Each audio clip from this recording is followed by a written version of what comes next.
మార్పు చెందినవాడే మనిషి అని నేను పదే పదే చెప్తుంటాను. నేను మీ జఫా రాకేష్ మాస్టర్.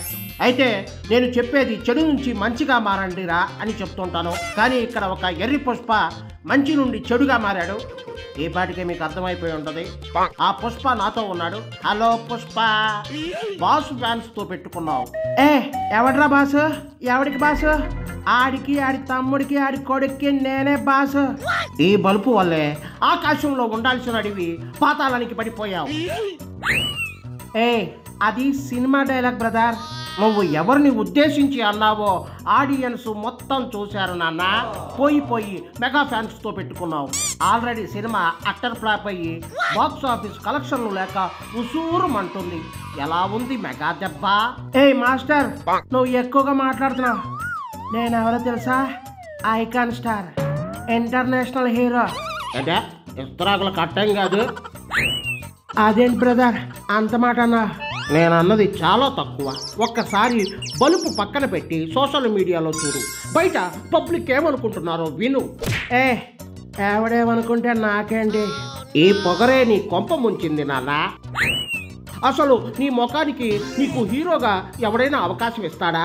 ఇదిగా నాకేం తక్కువ, అన్నీ ఎక్కువే. నేను ఎవరిని నమ్మలేదు బ్రదర్. నా టాలెంట్ నమ్ముకున్నాను. బొంగేం కాదు. డాడీ సినిమాలో చిరంజీవి గారు నీకు అవకాశం ఇవ్వకపోతే అసలు వెండి తెర మీద నువ్వు కనిపించేవాడివేనా? వాల్తేర్. నేనెవరనుకున్నావు? అల్లు రామలింగి గారి మనవడిని. చిరంజీవి హీరో కాకముందే మా తాత గ్రేట్ ఆర్టిస్ట్. మరి చిరంజీవి అల్లుడుగా ఎందుకు ఎంట్రీ ఇచ్చావు? గంగోత్రి సినిమాకి రాఘవేంద్రరావు గారిని ఒప్పించి చిరంజీవి గారు నీతోనే సినిమా తీయించాలని ఆయన ఎంత తాపత్రయపడ్డారు. అప్పుడు అల్లు రామలింగే మనవడు అని ఎంట్రీ ఇవ్వచ్చుగా, మీ మావయ్యతో పని లేకుండా. అబ్బా, చిరంజీవి చిరంజీవి చిరంజీవి ఆ పేరెత్తకు బ్రదర్. నాకు ఇరిటేషన్గా ఉంది. మా తాత లేకపోతే చిరంజీవి ఎక్కడున్నాడు? మెగా ఫ్యామిలీ ఎక్కడుంది? అంతా మా నాన్న మా తాత గొప్పతనమే. ఏరు దాటాక తెప్ప తగలేయడం అంటే ఇదే. చిరంజీవి స్వయం కృషితో పైకొచ్చాడన్న సంగతి అందరికీ తెలుసు నాన్న. ఏంటి మొదట్లో ఏమన్నావు? మెగా ఫ్యామిలీ, పవన్ కళ్యాణ్, చిరంజీవి గారు లేకపోతే నాకు లైఫే లేదు, నన్ను మెగా ఫ్యాన్స్ ఆదరించకపోతే అసలు నేను హీరోనే కాదు అని దొంగ నాటకాలు ఆడి నక్క వినయాలు చూపించి ఈరోజు వాళ్ళు ఇచ్చిన భిక్షతో ఎదిగి బిగ్ బాస్ చిరునే ఎవడ్రా బాసు అనే స్థాయికి ఎదిగావే. నీకు ఎంతో సపోర్ట్గా నిలిచిన పవన్ కళ్యాణ్ని కూడా ఆడి తమ్ముడికి నేనే బాస్ అన్నావే. అసలు నువ్వు మనిషివేనా? నీలో కొంచెమైనా కృతజ్ఞత లేదా? ఇదిగో చూడు బ్రదర్, ఎల్కేజీలో వాళ్ళు నేర్చుకున్నావని ఇంటర్మీడియట్లో కూడా అలే ఎగ్జామ్స్లో రాస్తామా? ఇది కూడా అంతే. ఎప్పుడో నన్ను ఇంట్రడ్యూస్ చేశారని ఇప్పుడు పెద్ద చెప్తున్నావు. ఆలు నేర్చుకోవడానికి కూడా బడిలో జాయిన్ అవ్వాలి మొదట. అది గుర్తుపెట్టుకో. నువ్వు బడిలో జాయిన్ అవ్వకపోతే నీకు అక్షరం మొక్క కూడా రాదు కదా నాన్న. అబ్బా సోదే. ఇప్పుడు చూసావుగా, మెగా అభిమానుల దెబ్బకి పుష్ప 2 విలవిల్లాడిపోతుంది. ఏదో కొంచెం ఉంటుంది బ్రదర్. కొంచెం కాదు నాన్న. మెగా అభిమానులు తలుచుకుంటే అందలం ఎక్కిస్తారు. వారికి తెక్కరేగిందంటే అధపాతాళానికి తొక్కేస్తారు. ఇప్పుడు నీ పరిస్థితి ఇదే. మెగా ఫ్యాన్స్ చూడనంత మాత్రాన నాకు వచ్చే నష్టమేం లేదు. మిగతా హీరోల ఫ్యాన్స్ కూడా నా ఫ్యాన్సే. నీకు కృతజ్ఞత లేదని ఎవరికీ లేదనుకుంటున్నావా?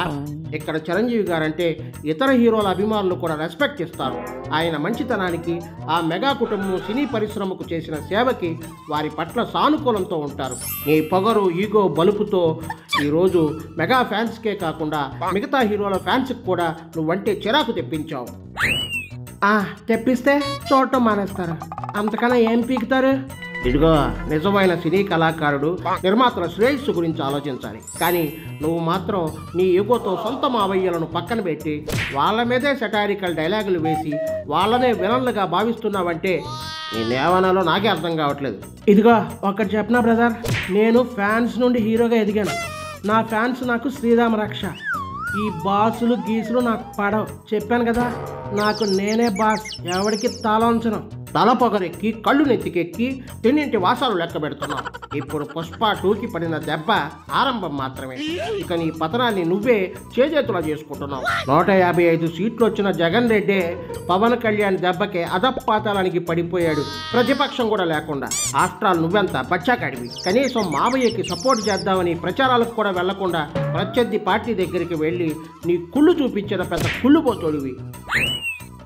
నా ఇష్టం బా, నాకు నచ్చినట్లే నేను ఉంటా. నాకు ఈ మెగా ఫ్యామిలీ వద్దు, మెగా ఫ్యాన్స్ వద్దు. నాకే లెక్కలేనంత ఆస్తి ఉంది, కోట్ల మంది అభిమానులు ఉన్నారు. నాకు అడ్డే లేదు. ఇక్కడ తెలుగులో చూడకపోయినా దేశమంతా సినిమాలు చూస్తారు నావి. మెగా అభిమానుల దెబ్బకి కొన్ని రోజులకి నువ్వు అన్నట్టే నువ్వు తెలుగు రాష్ట్రాలు దాటి వేరే చోట పారిపోయి బతకాల్సి వస్తుంది. చివరిగా ఒకటి మెగా ఫ్యాన్స్ దెబ్బ, పుష్ప 2 అబ్బా. చెప్పినంత వరకు చాలే కానీ ఇక నువ్వు దుకాణం చదువుకొని మెగా ఫ్యాన్స్ కంటపడకుండా చూసుకో. చూశారుగా, మెగా ఫ్యాన్స్తో పెట్టుకుంటే మన పుష్పకి పుంపుహార్ పిస్తాపహార్ అయిపోయింది. ఇది ఇవాల్టి నా షో. మరొక ఇంట్రెస్టింగ్ ఎపిసోడ్లో మళ్ళీ కలుద్దాం. అంతవరకు సెలవు. జై జవాన్, జై కిసాన్, జై భీమ్.